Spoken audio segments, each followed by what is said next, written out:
So welcome back to another episode, and as you can see, I have some company. I have three incredible women, girls, ladies. Fantastic.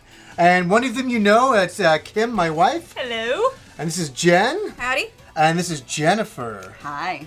And why I brought these guys on today is because the DOA Extreme Volleyball 3 controversy has been going around. Mm-hmm. They're not bringing the game out over here.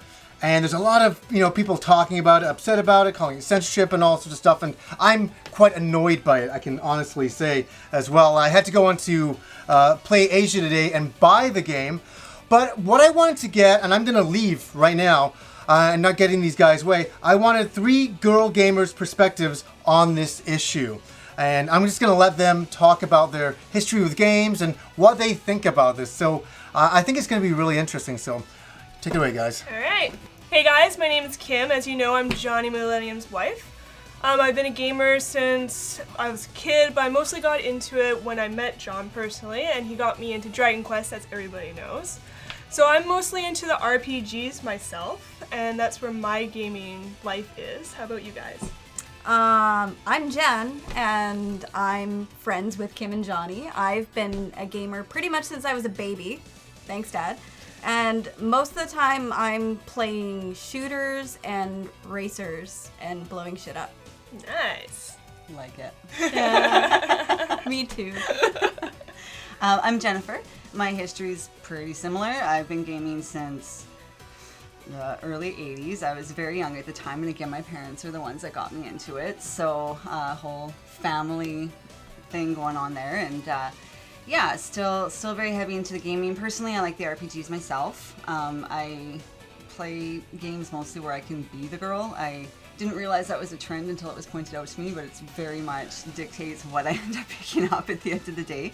So lots of the RPGs, particularly BioWare stuff, I really like how they handle things, and Nice. it's very interesting. Yeah, I see you. You've got that fem-shep thing going on. Oh, yeah. Yeah. Hello. So, yeah, that's mine. I do get into the first-person shooters and all that kind of stuff. I mean, it's a good time, so how can you not? But, yeah, so it's a little bit varied, but definitely, like, the more involved games. Yep. Yeah. So we're all experienced gamers, and we're going to be talking about DOA. Shall we start off? Yeah, so speaking of big old titties. Yeah, there we are. So there's this enormous controversy that's come out lately, which you, the viewer, have undoubtedly heard about many times already over the past 48 hours. Mm-hmm. Tecmo has made the decision not to release Dead or Alive Xtreme 3 in North America. My heart breaks for these people. Not really. But Jen, why don't you tell us about what Tecmo said? Yeah. Okay, I wanted to be legit. I don't want to put my own opinion on There this. we go. So I actually did print it out. So initially, when they were asked on their Facebook page, the representatives said that we do not bring DOA X3 to the West and won't have plans to change in the future. Mm-hmm. And so then they were asked follow-up of why. And so the representatives said, do you know many issues happening in video game industry with regard to how to treat female in video game industry? We do not want to talk those things here, but certainly we have gone through that in the last year or two to come to our decision. So not trying to poke fun with the broken English. I didn't want to put my own spin on it. Yeah. But to me, that kind of tells me they don't want to kick the hornet's nest and sort of put their game with the big boobs out to areas that they think will be annoyed about that, I guess. So obviously the knee-jerk reaction here is that women in North America are getting angry at the prospect of this game coming out. Really? Where is this anger? You know, Kim, you'd think you'd find it On the internet. But when actually doing research for an article about this same thing, Okay. I found scads of videos and articles and angry Facebook posts from men the world over. Well, North America, the world over. Yeah. Our world. Our world. Our world. Yes, our little socioeconomic bubble. Basically villainizing feminist groups everywhere for being the cause of their precious otaku game not coming to North America. Right. But you know what I didn't find? Any comments from women. Yep. Negative or positive. Not a one. I could not find women commenting on this at all, saying that the game was evil. Actually, Jen heard some interesting stuff from some of her friends. Yes, tell them about that. Well, I've got a lot of very wonderful women in my life, and they're very powerful influences, I guess, with me. And so as soon as I heard of this controversy, I was like, okay, I got to talk to all the girls and see where they stand on this. Because me personally, I've actually played this series, and to me, I find it hilarious. I don't know, like, I have fun with it. It's goofy. And I thought, maybe I'm way off, because apparently we're mad about this, so let's find out. And so, I pulled all of my friends. Yeah, well, we're mad. I'm told that we're mad, so I'm going to find... Angry. I am boobs. Sorry. Nothing. I couldn't find nothing. Nothing. Like, seriously, all of my friends said, oh, it's big cartoon boobs. Who cares? That's not the stuff that we're annoyed about.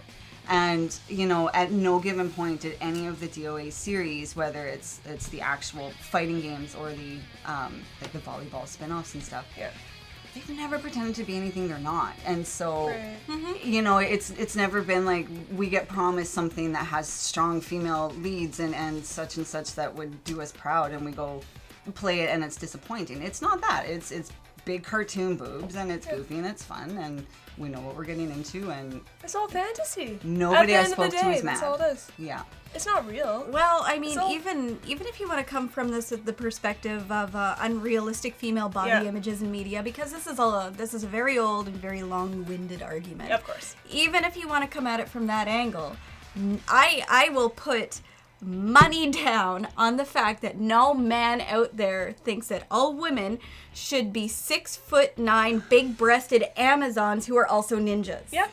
Whose boobs defy gravity. Yeah, like and literally defy, like so have their own well. physics. But know. like a light breeze, and all of a sudden it's like wacky waving inflatable art play like two band. But then you can turn it around to guys. Like, what guys do you see out there with six packs, with the chiseled jaws? Absolutely. Like, it goes both ways. Yeah. But regarding to this game, like, there's no argument has a leg against this game. Yeah. It is exactly as has been said. It is goofy. It is silly. Yeah. It is barely even a volleyball game at this point. Oh, yeah. Well, and I mean, what I enjoyed was getting to the next level and seeing how much more ridiculous can they make these outfits. Like, I agree with you. I don't know. We had fun with it. I never found anything offensive, and I tried so hard to find somebody very offended by this, and I failed. I completely failed. See, that's just the thing, is the internet is hearing us here. Women don't care about this game, about the controversy. They just do not care. You know what? I would maybe care a little more if this is a version that came to North America where you could play volleyball on a jet ski.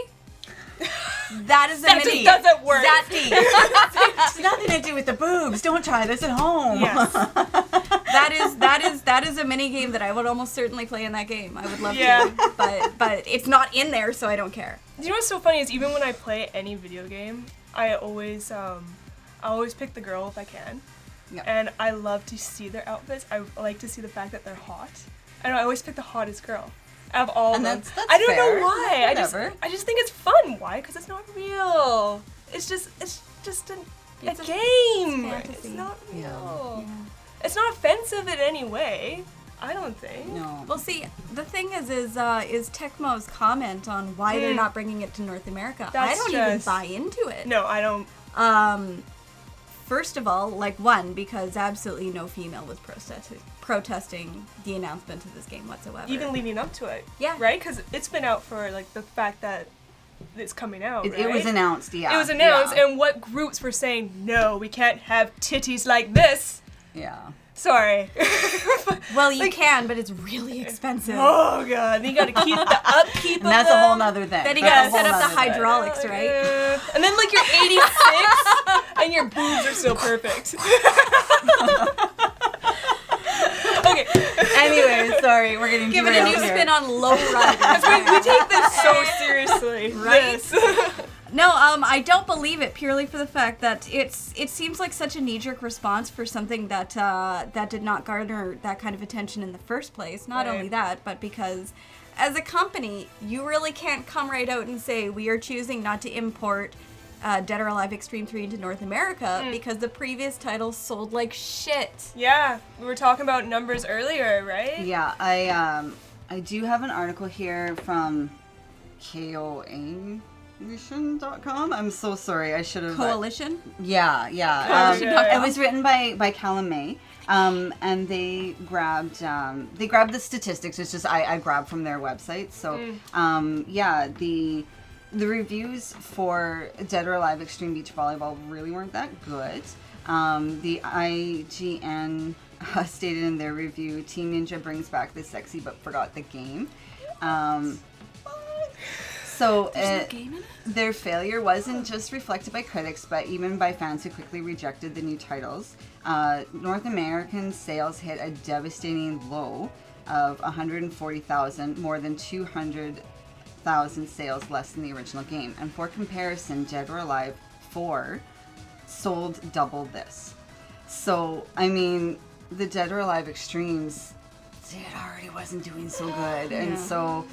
I don't know, personally, if I were these guys, I don't know that I would really want to bother with the North American release if it did that bad. Right. And, I hadn't even personally, and this, I actually have that game, and that's the one that, it's not a great game, but it's goofy to watch. It's fun. But in I its didn't own even, way. but I didn't even know that there was a third one coming out until this. Okay. And so now all of a sudden, like, that's all you're hearing about is there's this new game, and all of a sudden everybody We're not cares. getting it. And we're not getting it. It This must be is a big censorship. deal. Yes.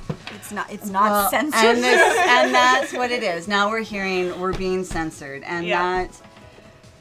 When I got asked to do this, I had a really hard time because I don't see this as an example of censorship. I see it as an example of the company deciding they don't want to kick the hornet's nest. Again, the knee-jerk reaction to something that wasn't even An issue? reacted. Yeah. Like, nobody had actually reacted. So, I don't know. Like, this is a self-regulating industry. We don't have censorship for video games. In the way that you make it sound when you say something got censored. Mm-hmm. We've got a rating system that's set up across North America with the I always mix this up. ESRB. Thank you. There we go. And so the censorship comes in when the companies decide that, like, if their game got bumped into a rating that they don't want to release it under an adult-only rating because that's kind of the kiss of death for sales, they'll find out, well, what bumped us into that? And so then they will choose to censor that back out so that they can get put under the rating that they would rather have the game released under. So they're censoring themselves. Nobody's telling them they have to make these changes. And so for this to be an example of extreme censorship, this game wasn't even rated for North America, I don't think. It never even got that opportunity. No. So it didn't even get put into the censorship cycle here. Yeah. They just decided not to release out here because they don't want any backlash that their game's Backlash gonna that be doesn't there. even exist. Or to that I lose kind of just find so evidence much of. money from lack of sales. And we can't say that that's what it is, but No, like, honestly, it's just if this wasn't a marketing ploy, it should have been, because all of a sudden we care about a game that we didn't care about before, and there might be a lot of people running out to buy it just because we can't have it. Yeah. And People want what they can't have. Yeah, right? and you're throwing around a lot of the keywords, the censorship, and how that's the evil thing, and how these feminist groups are angry about it, and throwing a lot of really big buzzwords around. And suddenly we care about this title that I don't think we would have given a No. beforehand. Not really. So No. it's brilliant. Like I said, if that's not their ploy, it was a smart idea. Yeah. I don't know. Well, I mean, it's got people talking about the game, and Tecmo's still going to make their money from the Play Asia sales either way. Yeah. Right. Because Absolutely. somebody is buying the game to resell, it's not going to make that much of a difference. People who want the game are still going to get it. Nobody's preventing you from get it. That's true. That's Yeah. true. You can still go and buy it. Well, and they have import it in- Yeah, you can sit at your computer and you can import it and you can wait 4 to 13 weeks or however long it takes. But Which the it fact- might be worth it. Does you that know, mean that it they might- do they actually gain more money that way then? I don't know. I With did. I imports? actually wanted to look that up, and I couldn't find any information on whether or not it's saves them money, because all of a sudden, Oh, because they're not shipping it here. they're not to- shipping it around, or they're not having to do like multiple versions that would be kind of tailored, like Yeah. having more English on the package or whatever, like whatever it is they do. I know that they've got the English language supported, so you're not That's actually in it. losing out on anything. Like you'll still understand what you're playing and everything, because that's something they do with a lot of their Okay, games. So it's even- not like they specially did it, but Even if you can understand what the girls are saying, are you really missing out on Me anything? too. They're just so Does anybody pretty. does anybody actually care what they're saying? No. Yeah, nobody who plays the game cares about what these No, girls are it's just saying. fun. Just cute little anime noises and Jiggly. well done, Tecmo. People are talking about your game now. We're even making a video about it. Well, I One gold star. think that's all we gotta say about Dead or Alive. Yeah, that's all I had to say Yeah. ever about Dead or Alive. So let's do the outro. Until next time. Hey, don't do my fucking outro, you bastards! Do it.